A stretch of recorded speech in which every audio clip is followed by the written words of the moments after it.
Hello. You are listening to the Carroll Connection with your host, Jared Carroll.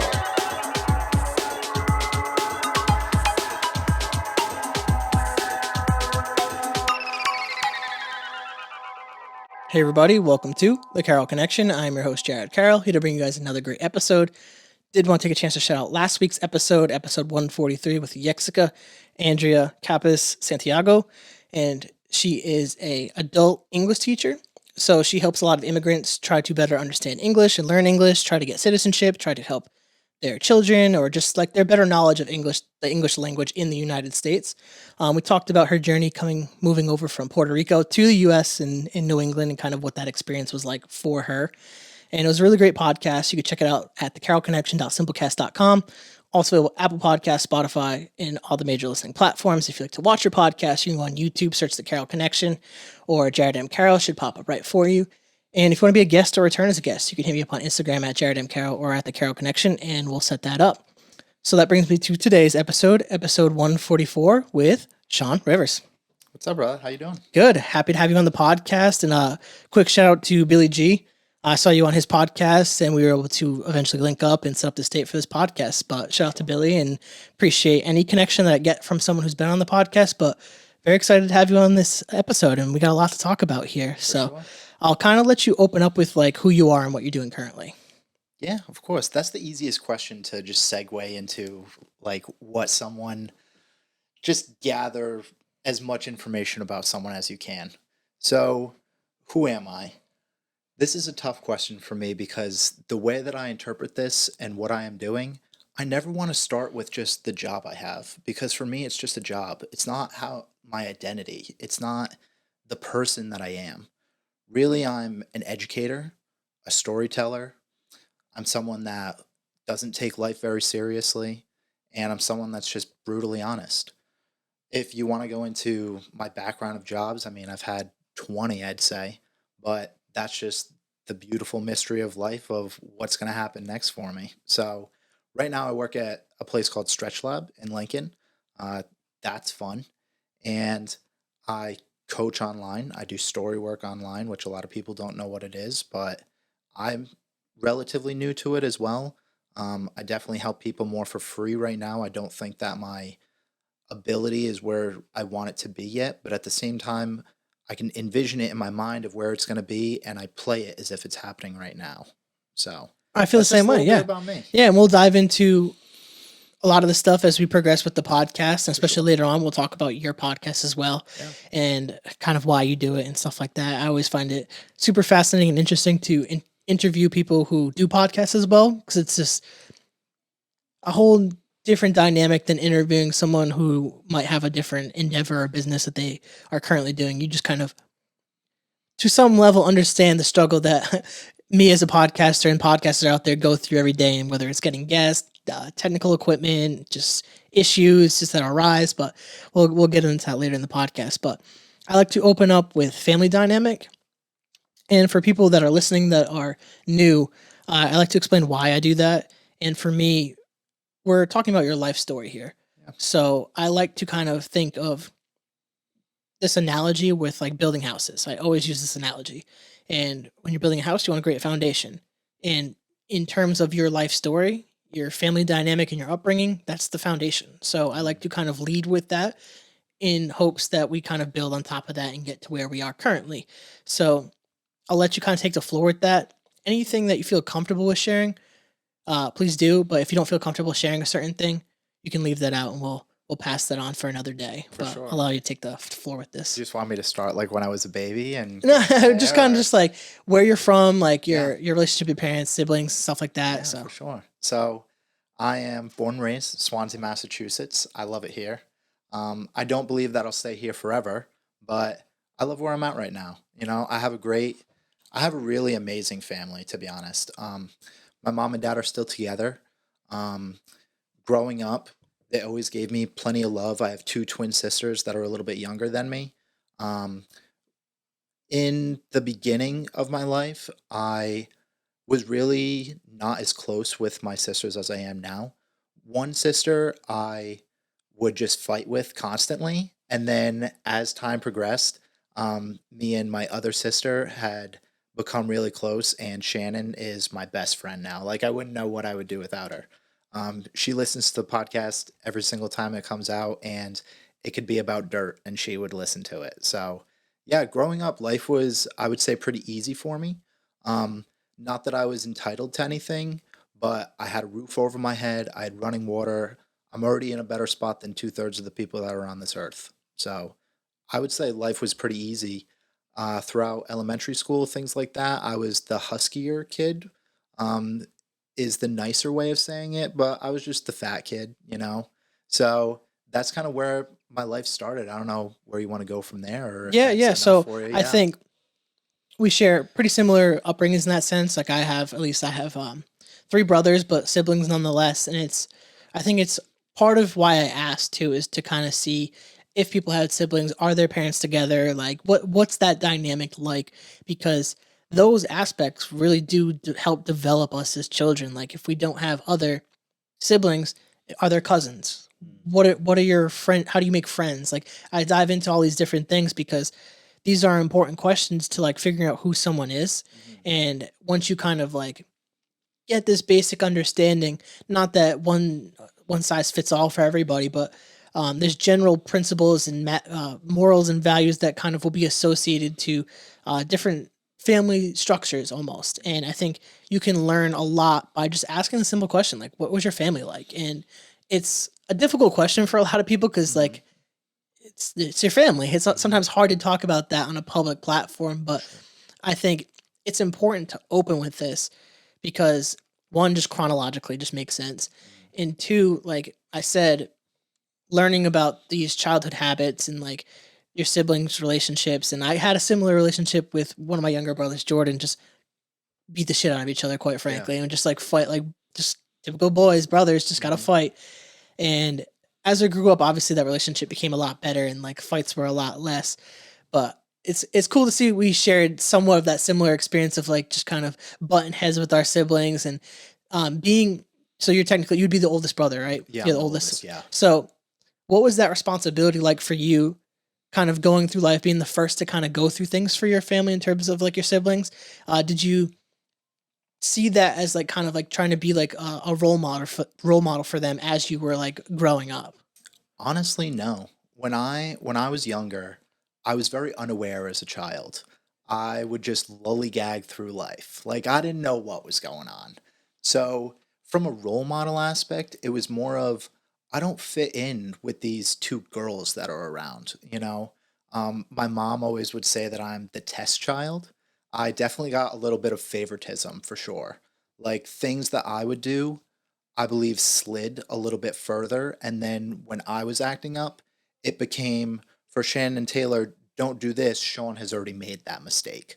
So I definitely think that the family dynamic of how my sisters were raised and I was raised is just a little bit different, but not in a malicious way at all. Um, so yeah, Yeah, I yeah, think we can that stick there. that's like I'd say pretty stereotypical. The first one might usually get away with a little bit, but sometimes we'll get a harsher penalty versus what the younger siblings would get. Like so I have an older half brother, but he's my brother, so I don't really like consider that. But for the point of the story, he's older than me, and just seeing what he would do throughout life was always like a good way to kind of be like, I could do that or not do that. Mhm. And for a long majority of my life, he was like kind of the person I wanted to emulate, whether I realized it or not. Like the shoes he would wear, the clothes he'd wear, the cologne he would wear, the way he would talk, the music he would listen to.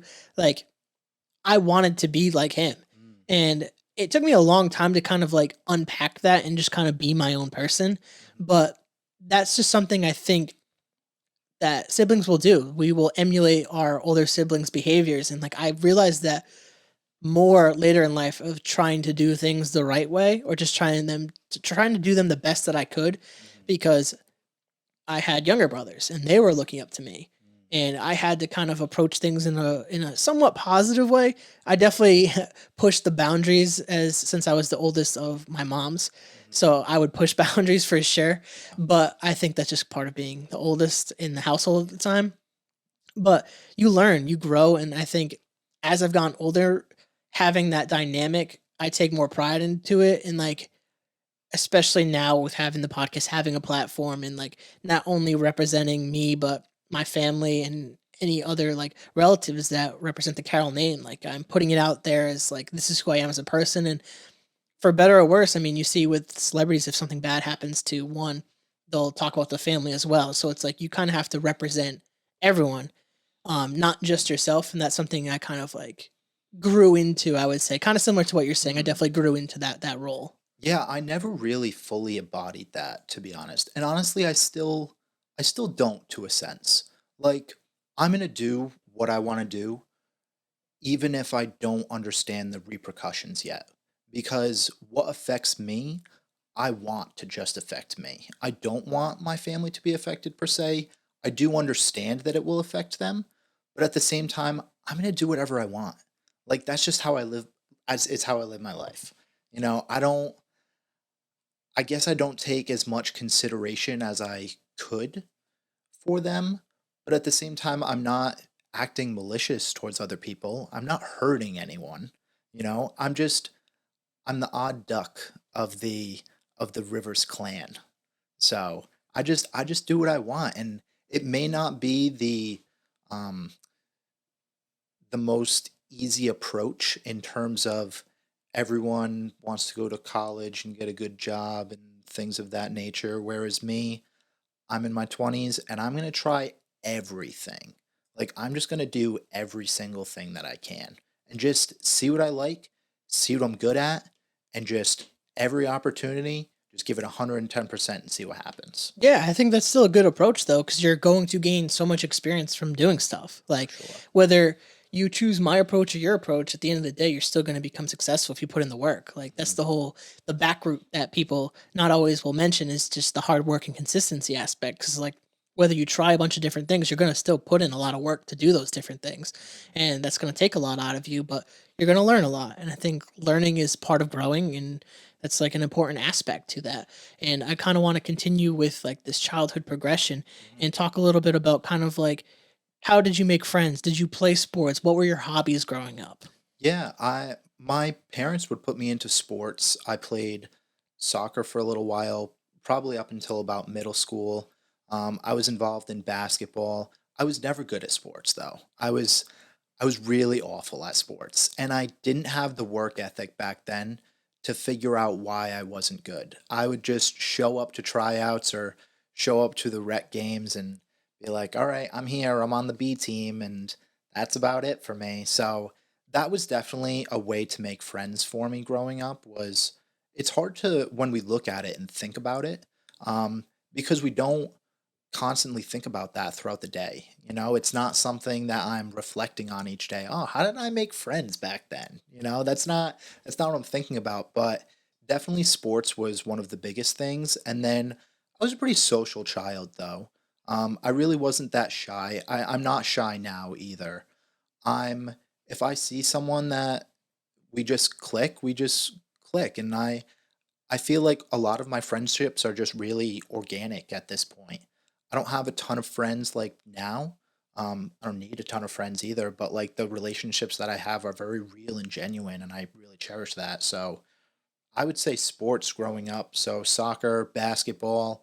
I got into football once I was in high school. I played um, tennis my senior year. So I was always involved in something, Yeah, you and I know? think those are good things. And part of the reason that I always like to ask this stuff is because like for me, sports are like a critical part of my life growing up, and I didn't realize how fundamental the like life lessons and the friendships that I was forming was through sports. Like a lot of my stuff was like through football or baseball for me. Like football was like my life in high school. Like it was my Me entire too. identity. And a lot of the friendships that I formed were through football and baseball as well, but just like the life lessons. And then I learned later in life too that as I got into the kind of like the workforce, and a lot of these companies do kind of like to know if you played sports or not. Were you able to commit to like these different activities for long? It's more specifically in the college years they look for that too. And like there's always like the quote unquote like boys network and stuff like Yep. that you could say.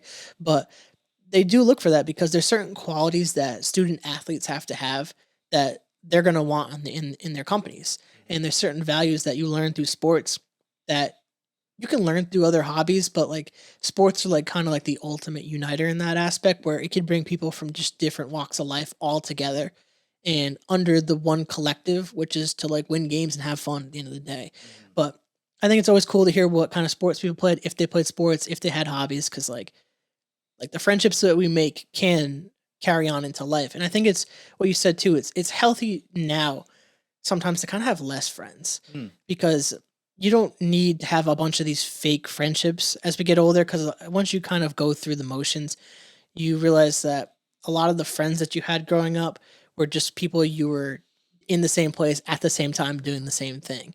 And that's something that I've learned obviously through the years is you lose contact as you get older. Mm. Like life happens, we all have different responsibilities and stuff and it's never anything personal. Just like you grow up and have different goals and aspirations for yourself that they might not have and it's okay to outgrow friends that you once had and form new friendships too. I think that's like part of becoming mature and becoming an adult is to Mm. constantly go through that. I don't even think it's just outgrowing them. We're all just in these such different courses of life. And the things that you're interested in, you want to surround yourself with people that are also interested in that because that's going to force you to level up in a sense and become better, become a better human being. And if I'm in an environment where people are getting stagnant um, and you know what, I think it's just about being different flavors of ice cream in a sense, right? I might be cookie dough and you might be chocolate chip, and I just might hate chocolate chip. Some people love chocolate chip, and so be it. But I love cookie dough. And so I just want to go and hang out with people that love cookie dough. I don't want to hang out with the chocolate chips. I feel like that's just like a fun little like way to diversify ourselves and that we all have different hobbies and interests and all these things, but no person is better than another. They're just different, they're just unique. That's it. Yeah, I think that's such a great analogy to use for that and describe that. It's fun and silly, but it's like it really gets to that point though, is that we are all different flavors made up of different things. And I think we naturally are going to gravitate towards people who are that same flavor, that do Mhm. those same things. Like I'm friends with people who like hiking. I'm friends with people who do podcasts. Like it just naturally kind of happened. And then I like now that you say it, like I didn't even realize it was happening at the time. Like forming the friendships I did through podcasting is like we have like content days where we're just like go and just shoot podcasts and edit and talk and just bullshit and have fun. And it's like that is like so much more rewarding versus just like I think back in the days, like I don't like hate those days, but like just like going to the bar, just getting drunk and doing stupid shit. Like that was just like a waste of time and it was just not the right energy to be putting in at that time. But I don't hate those experiences. I think those experiences are those experiences and they were worth having. But I get way more fulfillment hanging out with people that do similar things that I want to do. I guess you could say I was doing this like we were all wanting to drink, so we're all drinking together. So I guess you could say that's a certain flavor. Mhm. But the value of actually like doing something positive, like working out together with people or going on hikes with people, doing content with people, whatever it is that you like and like you enjoy doing, but finding people that also like doing that and forming those little quote unquote tribes and doing that together, Mhm. always super beneficial. And as we're doing this like progression through your life, we kind of get to everyone's favorite topic is the senior year, the Mhm. post high school um, path. Basically, what Mhm. was that path for you, and how did you approach it? At that time, I was still just misunderstood. I didn't understand who I was. Um, Over the past few years, I've definitely added to the values that I hold myself and the standards that I hold myself. But back then, it was okay, everyone wants me to go to college, so I guess I'll go to college. Like, senior year was really fun. Um, Football, team dinners, like, those are memories that I really cherish from that year. I was Mr. School Spirit, like, that was really fun. I hosted the pep rally. But after that, it was all right, I don't know what I want to do with my life. I got an A in accounting, so I guess I'll go and do that. And I went to UMass Dartmouth for accounting, and I was like, wow, if I lived the same day over and over and just went to an accounting firm or whatever accountants do, I would hate myself. And so I went there and I never went to class. I would just smoke weed and go to class or something. And I had professors call me out. Like it was chaos. And I ended up transferring to Bridgewater and went from there, and I went for exercise science because someone else that I knew I looked up to was doing exercise science, and I was like, I like to work out. That's cool. I'll do that. So that's where that started. Yeah, and as someone in accounting and finance, if you don't enjoy that, don't Yeah, do that. I'll tell you that. for sure. Very cyclical. You're gonna do the same stuff pretty much over and over again. And for me, I love that consistency. Yeah. That's why it worked for me. But I always tell people, I'm like, if you don't like numbers and if you don't like the repetitiveness of accounting, you're going to fucking hate your life. Like it's like die. Like it's pretty bad if you like, because like I have people that will have tried that in the past and they tell me like the same horror stories, like just like an awful experience. But interesting that we both went to UMass Dartmouth though. That's a cool I was only experience. there for 1 year though. Yeah, but still, Yeah, yeah. yeah. And interesting. I didn't do accounting right away either. I did criminal justice, and then I was like, I don't really want to do like law enforcement or like advance this into like becoming a lawyer. I was like, I just don't not interested in this, and I just wanted to get into something business that I could turn into something more practical later on in life if I chose to start my own endeavor. But was to always understand the how they described it in like business one or accounting 101 was kind of like the language of business. Okay. And it's like if I can understand the language of business, then Hmm. I could use this to my advantage at any point in my life if I really want to. Mhm. But nonetheless, we'll get back towards talking about kind of following that beaten path that a lot of people follow and the pressures that I would say I've kind of like worn down over the last several years. Like I feel like there's more of like a talk about like just different trades with especially with social media becoming more available to people, talking about social media careers, talking about trades. Like that conversation has started more, especially with like student loans at all-time highs, people in debt, like the economy is the way it is. But when you went to Bridgewater and started doing that, did you complete like did you get the degree Yeah, for so I that? ended up with my degree in exercise science. I can't tell you a ton about exercise physiology. It was, hey, let's cut. Like we would go into class, and I would say, guys, let's leave and go to breakfast instead. And I would just get everyone to go to breakfast, or we'd be playing beer pong at 7 o'clock in the morning. You know, it's the school aspect for me. If you want to go to school, awesome, go to school. For me, it could be, I could view it as one of my regrets, but I don't regret it at all because it gave me so many different connections and um, different ways to look at life. But then afterwards is when I really started to experience a lot of life, and just try a bunch of different things and see what I like and see what I didn't like.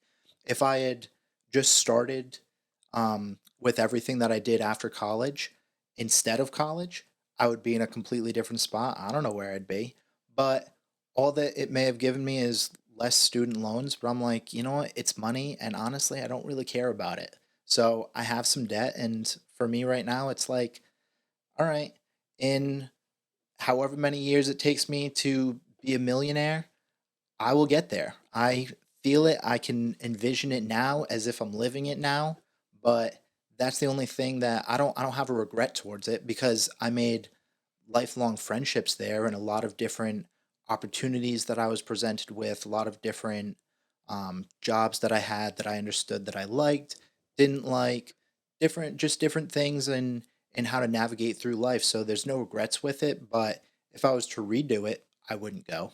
So that's how I view it. Yeah, so I kind of have that same almost sentiment, or of like, because you're just young, you don't know like what's like after 4 years what it's going to be like to have a degree and get into that field. You don't Hmm. have any clue. Like, No. and they and CConk is very college prep, so like they prepared us for college, but like they didn't really talk about like you can go do all these different trades. You could be an entrepreneur. You could do real estate. Like there's just so many other options other than college that just like weren't really talked about. And it's like if you don't go to school, they're like, well, kind of a loser. Like it's Yeah. kind of like that was like the talk back then too. I think it's definitely changed a little bit now Yes. because of like how in your face social media is and like how like quickly things can change for people just by sharing stuff and sharing content, creating content. But back then, Like I graduated in 2014 from high school, and like there's just the mindset was definitely way different than it is today. I think it's just when you ask an 18-year-old kid, all right, what do you want to do for the rest of your life? I'm 27 now and still don't know what I'm going to do for the rest of my life. There's so many different avenues I'm going to take, and I envision different things that I'm going to do, but I don't have this set, okay, this is the one thing I'm going to do and dedicate my life to it. I just don't have that yet. I'm still I'm still tasting everything that there is. So at 18, when you don't even really know who you are, it's very difficult just to go to college and say, "Wow, this is my thing." But there's a lot of people that are around you that do know that that's their thing, and they've figured it out at a younger age. But honestly, it wasn't me. I didn't figure it out that young, and some people do, some people don't. I just wasn't one of them. Yeah, I think you have a good mindset with it though, in the sense of just like wanting to try and experience all the different things. And I Mhm. think that's like a very healthy mindset to have, is to not allow yourself to get caught up in like, well, if I did this sooner, if I did that sooner, if I didn't do that, where would I be? Like you don't have that thought process, and I think that's a good thought process. You just trying to figure out what you really enjoy, and the only way to figure that out is to try different things and Mhm. do things until you find the thing that suits you. And you're right, a lot of people do find like, especially I always like to say the caveat: if you want to be a doctor or something like that, go to school. Yeah. Like you're going to need a degree to do that. But like there's certain career paths you don't need a degree for, and like you don't want the student loans. As someone who does accounting and works with loans, I'm telling you, like you don't want that problem, especially with so many people now will get these degrees and not follow through with them, and now you're Mhm. carrying that debt, and some of them will just kind of like fall on their face and not try anything else because they get so caught up in the fact that they're not doing what they went to school for. Mhm. And I think you're doing a brilliant job of like continuing to push the envelope with like trying to like taste everything. Like I love Mhm. that like kind of like mindset and like to get into that. Like what was that like kind of experience like once you graduated? Like what were some of the different jobs that you were able to kind of start trying like right after college? Well, right after college, I was still in the mindset of, okay, I have this degree. Now I need to use it. What can I use my degree for? And I didn't really know.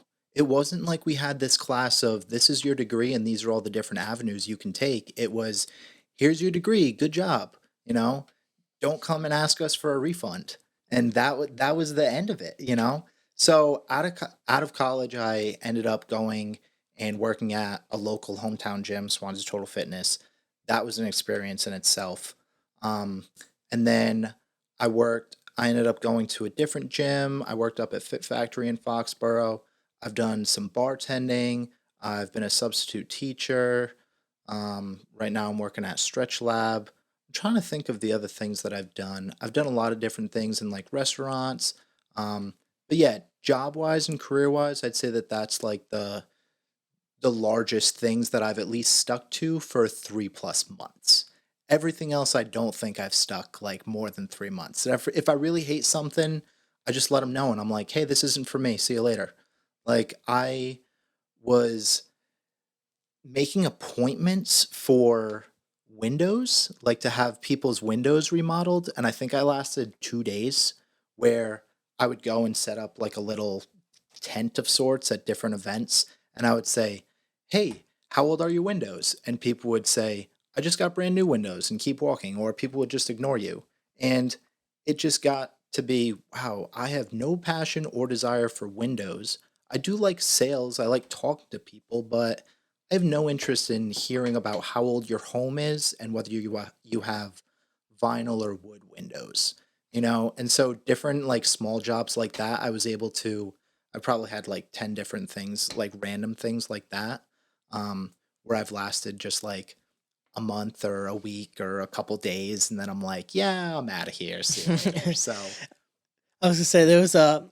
It reminds me of just like this one job that I had at it's like a Sears warehouse or something, and oh like god, I went in there. It was an overnight shift too, and I just wanted money. Like I was like, like Mhm. I wasn't in college yet. So I was trying to find extra jobs to try to make extra money.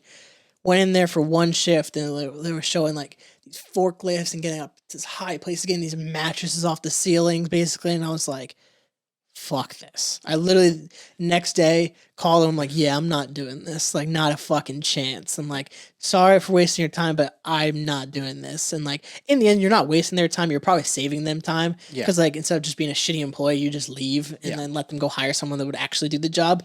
But I was like, man, I respect people that wanted to do that and like could do it and enjoy it and make money off it. But shit, I was like, I am not fucking doing this. Not built for that. Not built for the hours and not built for all that fucking labor. I was like this shit it was just sketchy as fuck. Just like getting giant things off like these huge like rafters. I'm like, not a chance that I'm ever gonna do this and fucking quit. My like biggest physical like labor job was I did landscaping for, I don't know, a summer. So it was like 3 months. And since I was new and I had no landscaping experience, I was on the weed whacker duty. And it would just be 9 or 10 hour days where it's like, okay, whatever. But like, I didn't eat much during the day. We never like got a water break or anything. You're just like sitting in the back of this really hot truck.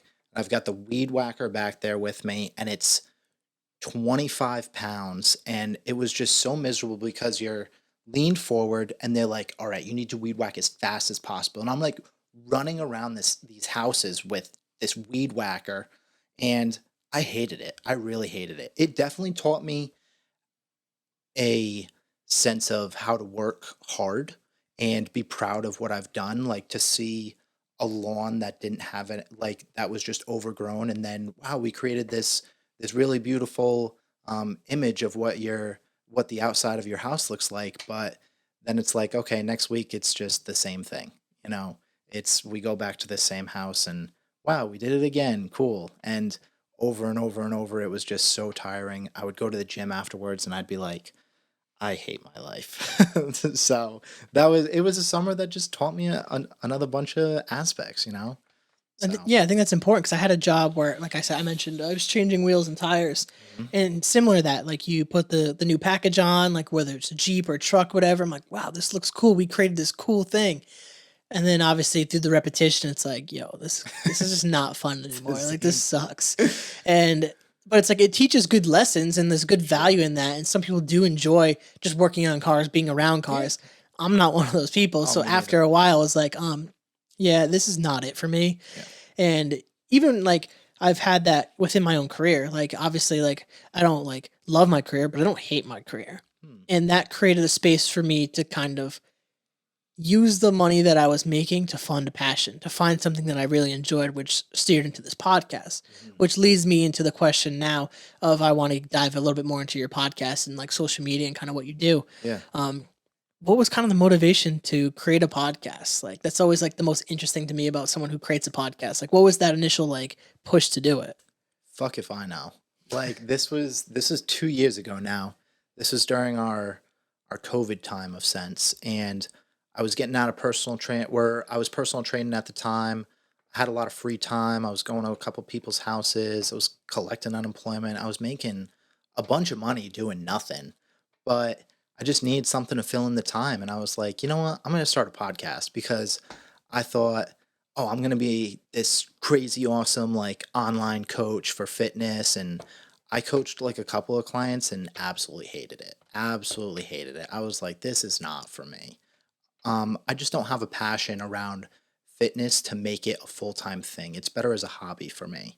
So when I first started the podcast, it was just, I'm going to talk to every single fitness person that I can and learn a bunch of stuff. And then when they're just going on and on about exercise physiology, I'm like, I hate this. So then it just became more of, let me just talk to some interesting people. And I was able to make a couple different connections just through social media, different people that I had on the podcast, listening to other podcasts, and then seeing that they had a guest on that I really liked. And then I'd reach out to that guest and be like, hey, I saw you on this podcast. Can you come and talk to me? And then there was one podcast that definitely changed everything for me. And I can go into that if you want to. Yeah, go ahead.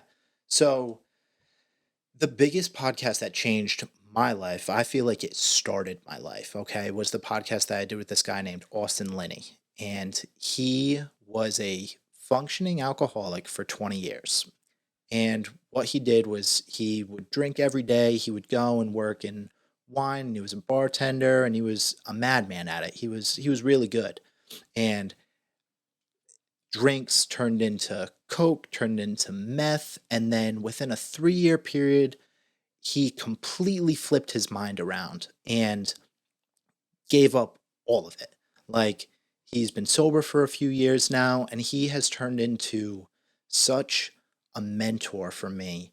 It's absolutely amazing. Where the question he asked me is, because I was still new to the podcast, I wasn't very good at talking to people, and I was like, oh, like, who's this dude? Like, all right, he's only got 3,000 followers on Instagram. Like, all right, yeah, whatever. But he ended up being just such an amazing person that actually cared about me. Where he asked me this question, he said, are you successful right now? And I said, no. And he said, yes. And I said, I don't understand. And he said, in order, I don't want to butcher it in a sense, but to give like a brief synopsis of how this started to change the way I think. Because we're constantly trying to change everything that's external. We're trying to change what we see, when really we just have to change how we see it. And that's it. All right? When you change how you see something, then you change what you see. Okay? If I just see that I'm trapped, okay, right now, all life is going to present me is these different traps. If I just see the world as negative, the whole world is just going to give me all these negative things.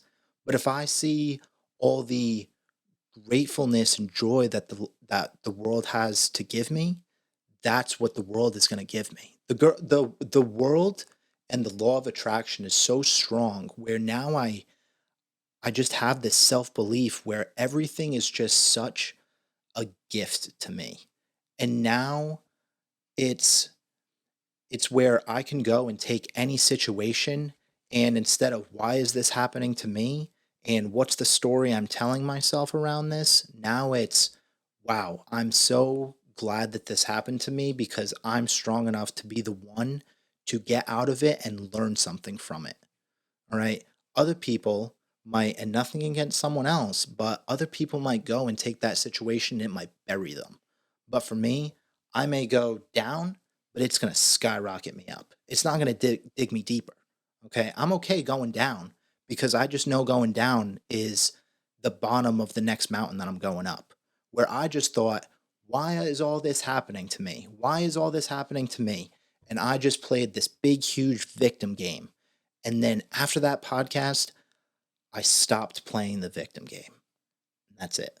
That's what started to change the way I think and view the world. I could literally hear it too when you were talking about just like, I'm going to be a millionaire. I knew you had that thought process as soon as you mentioned that. I was like, this guy knows. Like, you know exactly like the law of attraction, like their thoughts, how powerful, like the things you think are going to manifest themselves. And like, I'm a big proponent of doing like vision boards and stuff like that. Like practicing this stuff, like also requires the effort and the hard work as well. But like, you got it. Like you said, it's the internal stuff first. Fix that stuff. Like, fix the brain, fix your mind, fix your thoughts. Like, these all build on top of each other. It's never just like one thing. It's multiple things that have to build on top of each other to create success. And I always like to kind of build off that analogy of like, you're talking about going through like the valley and getting up to the mountaintop. And I've kind of like, as like a hiker, I've kind of like adapted this whole like thought process with life. And like the same thing when I hike, like the journey is the best part. Like the whole thing is like so fun. Like going up the mountain, you're struggling, you're taking breaks, get your water, get your snacks. Like you're like, damn, this fucking sucks. My legs hurt. Get to the top, you're like, wow, we made it. This is so beautiful. And then you look out there and you're like, wow, there's so many more mountains to climb. There's so many more downs and ups that you have to go through.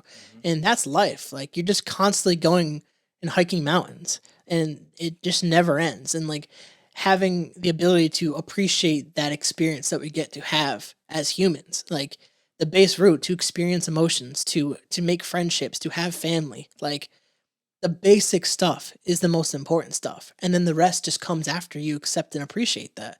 And I think as someone who's been able to do a podcast for several years, and you could probably relate to this, you learn to appreciate that more the more people you get to talk to, and like to hear their story, to hear their struggles. What do they do? Why do they do it?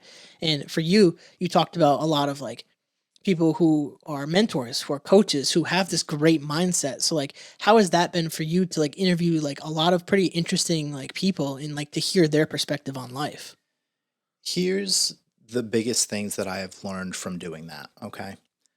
When I talked to people, I was waiting for someone to give me this big, huge epiphany moment of, okay, who is the next person that I can talk to that's crazy successful, where they're just going to give me this one line and all of a sudden it's just going to click in my brain and it's never going to happen. Okay. Or I can think, like, that's what I had always thought. I had thought that I was waiting for this big, huge epiphany moment. But really, why can't I just have an epiphany moment every single day? Like, why can't I just have a bunch of them? You know? And so I'm sorry, I started to veer off as opposed to really answer your question. Your question was, what have I started to learn from all of these people? Yeah, and that kind of like, what's the experience of like, because like versus me, like I've been talking to just a lot of people within my like community and stuff like that. Like you've been able to talk to a lot of people who tend to be more business oriented or in mentorship positions and stuff like that, who definitely seem like they're kind of like at that level where they could start giving a little bit more advice than like the average everyday person. Believe in yourself. That's it.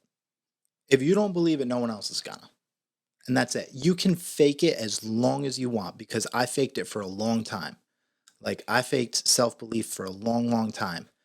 But now it's shit. Like, I know shit's going to happen for me, and I just live it as if it's happening right now. In order to become the person that I want to become, I have found talking to these people that you have to believe that you are that person and take that, like, belief and do it today. So one of the biggest things that I've learned is how our language works against us in a sense, and then our words will dictate our identity. Okay, our identity is what dictates our behavior and our actions. Everyone just wants to change their identity. Everyone just wants to change their actions. Okay, you got to take action. You got to take action. But why am I not taking the action that I want to do? Think about the last time that you set an alarm for 5 a.m. and you hit snooze. Okay, this could be every morning for people. And they go and they break that promise to themselves every single day. But what is it about their identity and what is it about the words that they tell themselves that creates that identity that they break that promise to themselves? And how can I look for the different words that I use and the story that I've been telling myself and all these thoughts and stories that I've told myself throughout my life, why is that made this identity where I break all these promises, and how can I backtrack, just like we talked about when we're talking about like my childhood and things like that. Like, what are those little stories that you may be unaware of that you're carrying that you can go look at and now change the narrative, and now you could go and create a new identity, and that's what's going to dictate those behaviors and actions. Okay, I always thought I could just skip to the behaviors and actions. I'll just wake up at 5 a.m. Like, nope, snooze, I'm getting up at 8, but now I go and look at all these stories and all this internal work that I've done, and the more internal work I've done, and now that I don't beat myself up about shit, now I can go and create this new identity for myself where this is me, and this is what I'm going to do. And now those actions and behaviors start to change. I just thought I could skip steps, and you can't. That's so true. And, like just believing yourself. Like that was definitely a hard thing for me to do when I first started the podcast, was like accepting like that I was a podcaster. Like I just like, I'll get there when I hit this many views. I'll get there when I get this many followers. I'll get there when whatever. And it really wasn't till like I hit like 100 episodes where I was kind of like, damn, I've been doing this. And like really kind of living that, like that dream that I had when I first started this, was like to kind of just create, to be creative. And like, for me, it's always kind of been like trying to get back to like who I was as a child. like go on like those home videos and you see me in front of the camera, loving, happy, just like record me wanting to be the entertainment and trying to get to just be that happy kid again, basically. And I was like, how can I get back to that? Like, what was there that I don't have now? And what I came to realize, it was always just there. I just didn't know how to reignite that almost and bring it back to life. And once I kind of started just like researching and creating and just talking to people, I'm like, it just relit the fire. And I just like kind of started to like believe like what I was doing was legit. And like, and then obviously once you start getting a little bit of like the external validation from people, like, oh, I like this, like I like what you're doing. That is always like additional motivation, but like that self drive to do the thing yourself, that's what's going to carry you. And that's what's carried me to do, this is 144. Like it's that constant push to keep wanting to do this, to have that, like, this is my thing. I think that's important for people to have something, just to like do something, whether you want to just do fitness, whether you just want to do YouTube, whether you want to do cooking, like create clothes, create art, whatever it is. Like obviously there's some people that are fine just going to work, going home, and they like that, fine with that. Not my thing. I firmly believe having something where you can kind of pour your energy to is just going to give you a more meaningful life. And I think for me right now, it's been podcasting, and maybe that changed. Like I talked to you off podcast. Maybe I get into writing. Maybe I want to start coaching people one day and be like a life coach. But right now, my enjoyment really comes from making the podcast, just talking to people, editing the podcast, posting on social media, and it's fulfilling. Like I enjoy this. This actually gives me more meaning than just going to work and coming home. So what if you never knew about any of that external validation? What if you were never able to look at the views or the likes, all right, that this podcast gets? What if no one ever told you that this podcast changed my life? Would you still do it? Oh, I'm always the first one to say I love attention. So I don't know. I can't say with 100% that I would have done it if there was no chase for that external validation at first. I think I'm always super honest with social media. I always say, if you're posting on social media, you're posting for attention in some form or fashion. Like it's just the truth. Like that's what you could say. The app was created for connection or networking. It's at the end of the day, it's attention. There's a dopamine hit when we get a like, and we are on some level chasing that. And I think the initial push more was like trying to find like an avenue to escape what I was doing at the time. Like I was in a really bad job. I wasn't happy with the job, with the work. It was a toxic work environment. I was like, I need something else that I actually enjoy doing that could pay me one day if I want it, but it doesn't have to pay me right now. And for me, I just loved having, like, I like talked about Joe Rogan. Like I liked his thing was just a hangout. Yeah. Like it wasn't him. He was just talking to people he wanted to talk to and just hang out with them. And then he had episodes with his friends where he smoked weed and talked about aliens. For sure. And I just wanted my own space like that.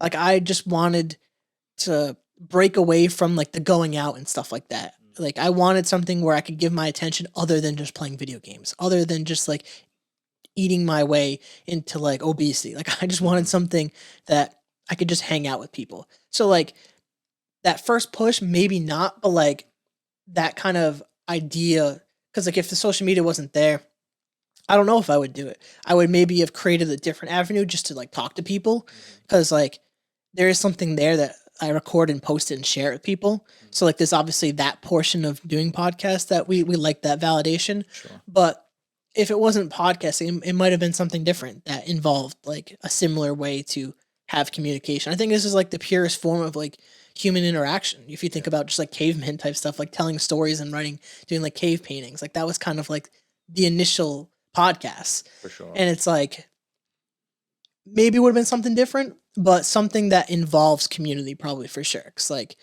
I love the community that I've created within like this own little network of my podcast. So it's kind of a roundabout way, like a yes and no, but like it would have been something different than a podcast for sure.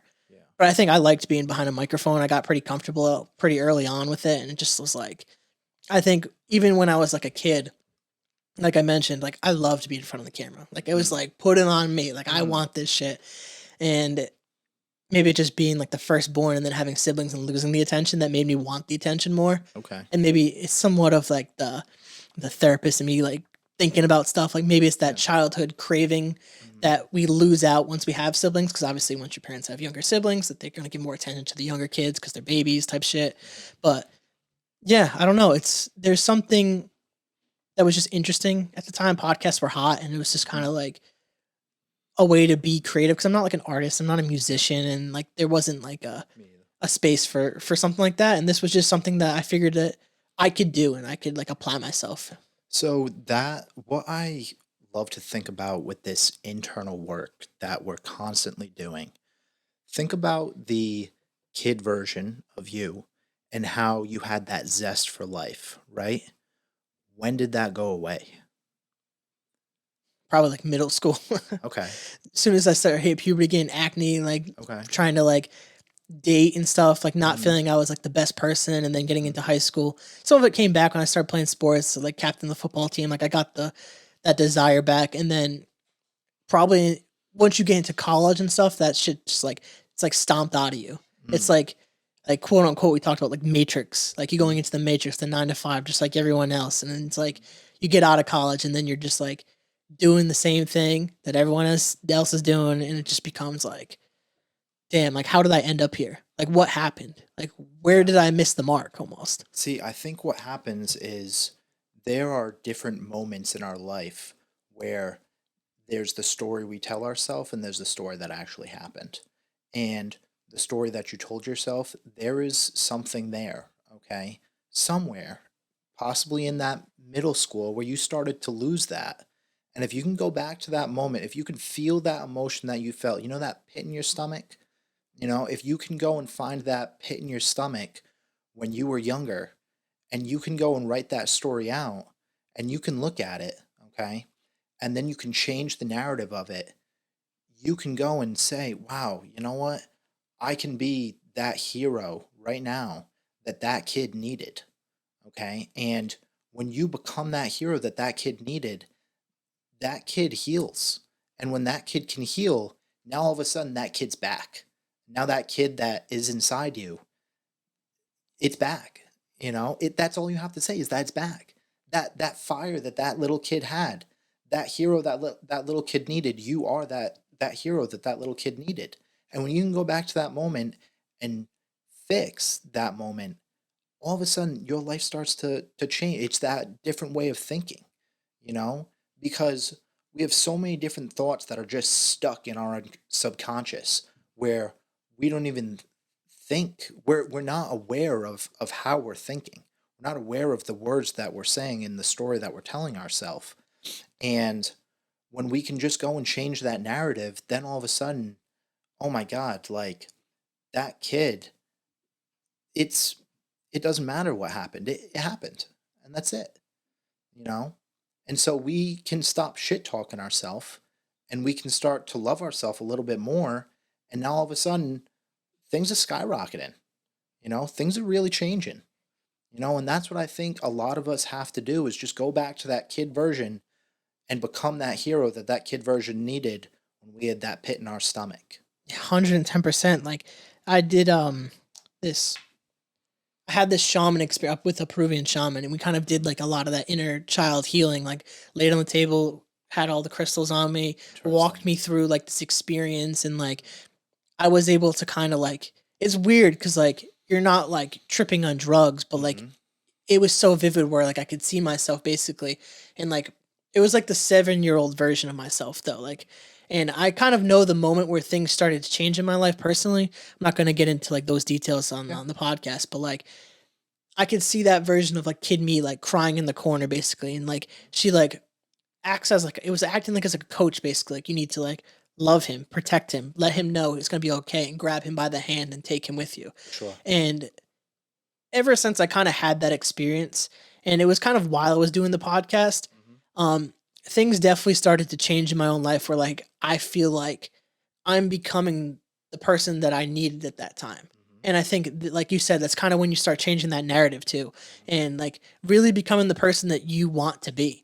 And it does really start with that internal work that you're saying, whether you choose to, like me, I just kind of fell into spirituality, and that's where I found like talking to a shaman. I like tarot card readers, like whether they tell you the truth or not. Like I like that whole experience. Like it was just some spiritual aspect for me. Like religion, I kind of fell away from that early in my childhood, but I definitely would say I like spirituality and like the feeling of energy and stuff like that.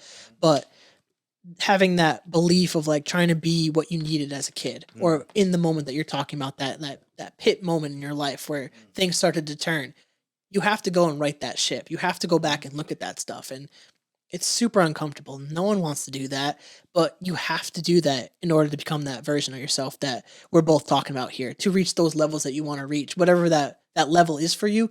You have to go back and right the wrongs, because whether you had a perfect childhood or you had the worst childhood, we all have trauma on certain levels, and we can't sit there and compare the traumas. Like you can do it, but like what you experience and what I experience could be the same, but we're going to experience it differently because who yeah. we are as people. Mhm. And you have to go through that process. And that's why for me personally, I always like to, I've gone to therapy. I love therapy. I think therapy is a great tool.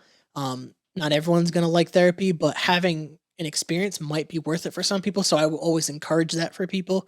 But having help, whether you want to hire a coach or hire a therapist or practice meditation or go to the gym, try to like do these healthy habits to go more and reflect inwards. And I think that's like exactly kind of what you're saying. And in terms of like mindset, like I know you were talking a little bit off podcast too of like trying to like you're working more towards coaching with mindset kind of, right? And like that's where you're kind of going towards. I wouldn't even say just mindset, like just story work in Yeah, that's where I general. wanted to Yeah, go. Story story. work. Yeah, I couldn't think of the word at the yeah. top of No my head. worries, no worries. Kind of talk about that and like how you started to kind of get into that. Yeah, that's been a journey, you know. So story work I found when my mentor, one of my mentors, Austin, he was hosting this Airbnb workshop. Okay, and I love to give as much background as I can, you know. It's great for So podcasts, as I yeah, love for it. sure, for sure. This is why I knew you were going to be a great guest. So he was giving this workshop on how to start Airbnbs. Okay.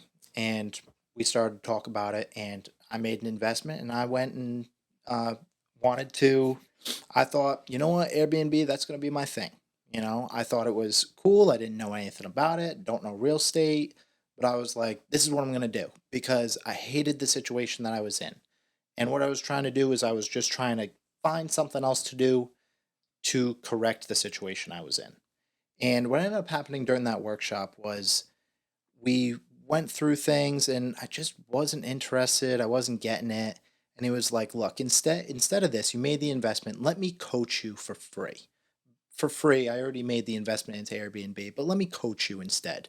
And he also had one of his business partners, Chase, who does story work for full time.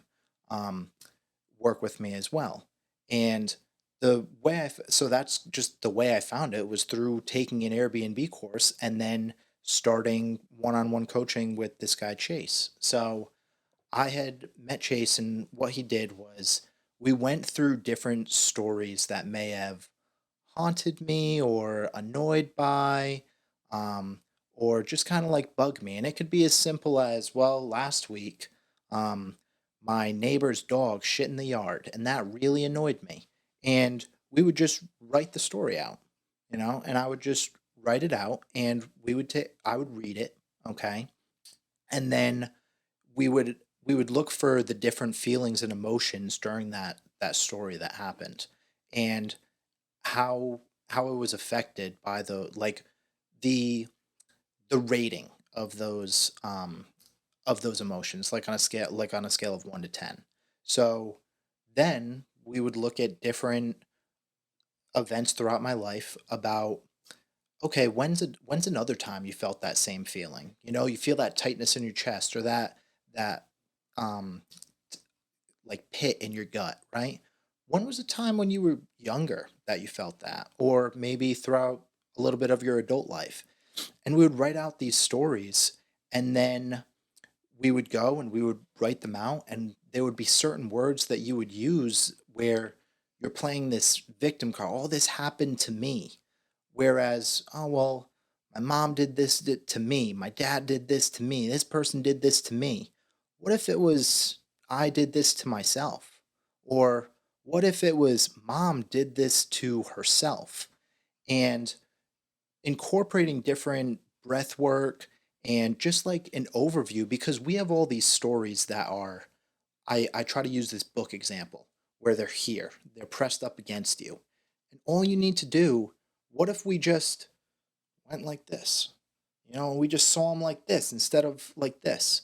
Imagine like all the things that you're telling yourself up here, but instead of all of them up here, they were here. And then you could just see them better. And what if it just decreased your anxiety by 40%? Would you do that? Probably. Yeah. I'd take 40% by just writing out a story, you know? And a lot of us, what happens is our breath is so trapped in our chest, okay, where we can't even think clearly. So once we start to um, breathe more through our diaphragm, and we can take a look at these stories and all these things that happened to us, per se, or all these things that we did to ourselves, and then we just start to change that narrative, or at least become aware and think about our thinking. I talk about the subconscious a lot, but the example I love to use is, think about when you're driving, right? Have you ever been driving and all of a sudden you're at your destination and you're like, how did I get Oh here? yeah, oh yeah. Uh-oh. Because it's this repetitive act that we've done so much, right? It's the same thing with the people that vape or something, you know? It's sometimes you're not even aware of it. You're just doing it subconsciously. I think it's 70% of the actions that we take are actually in our subconscious. We don't even think about them. So if we could just change a little bit of the narrative in the subconscious, then all of a sudden our identity is going to change, just like I was talking about. Our actions are going to change because we have this new identity. If I was always this fat kid and told myself that I was this fat kid and tried everything to lose weight but continued to self-sabotage myself, well, maybe it's because I keep telling myself I'm this fat kid. My mind wants me to be this fat kid. I binge here and there because I'm telling myself that's who I am. Where no, that's not who I am. That's just I was eating a lot at one point. I wasn't exercising. That's all. It doesn't have to be this big, huge, crazy thing. So that's really how I found out about story work and how our language impacts us. And there's so much to it. We could just play simple language games. We could go as deep as writing different stories out. And that's when I was coaching for personal training, I always felt that there was this disconnect that felt like I could get more results from my clients. Okay. I just didn't know what it was. Everyone always told me, oh, you could be a life coach, you could be blah, blah, blah, because I've always been pretty good at communication. But this is what has worked for me. And that's why I want to share it with others because I've gotten results from this. So now I want to share this with as many people as I can because I believe that it can get results for others. You know, Personal training, that's why I believe that it wasn't as impactful as I wanted it to be because I could get some results, but just me telling you, oh, well, you need to eat better and you need to exercise more. Like me just telling you to do that are you really going to listen to me? Maybe some people do, some people don't. So there's this disconnect of we just try to project everything that we try to do, that we want to do, but unless you can change the internal and the dialogue first, I think that just propels the results that you're looking for. So to roundtable that's where Storywork started. I've gone to an immersion with a couple guys that have done Storywork before, and that's a whole different experience where you're in person talking about all these really tough emotional topics. And what was I going to say here? And now I'm taking this course. It's the Enlifted course where I just did a podcast with Mark England, who's the founder of the Enlifted method. It's one-on-one, high-touch mentorship by him, where it's a 9-week course, and that's where I've been learning a lot of different story work methods and how to get better results for my clients, how to undo my own stories that I have, and yeah, that's to roundtable that. I mean, I don't know how much deeper you want. No, me to go that was there. really good. That was really good, and I really wanted to touch that because like we are like getting to the point where I'll start wrapping things up for the podcast and stuff. But I wanted to make sure that we got that For part of sure. the podcast because that stuff is super valuable, and it's like it's a lot of therapy work too, low key. Like it's a lot of stuff that you would do in like a therapy session too. So Sure. like I think that's like super valuable that you're taking the steps to learn this stuff and then try to help people with that stuff because I agree a lot of it is the internal dialogue that we tell ourselves and we become a victim of our own voice and we will get stuck in that story over and over and over again. And I was really glad that you were able to kind of explain what it is and then tell people how you're learning to help people with that skill. So I think that was really great. But we are coming towards the end of the podcast. So I do have one more question for you to wrap things up.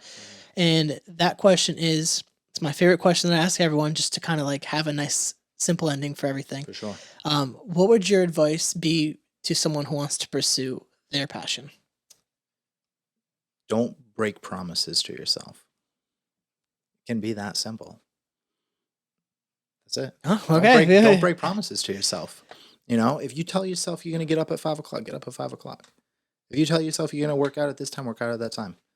You know, the more small daily wins that you can take, okay, the better off that you're going to be. The more defeats that you have, you tell yourself you're going to get up at 5 o'clock, you get up at 5:30, okay? That's a small loss. You may not think of it as a loss, but that's a loss. That's an L to start the day, okay?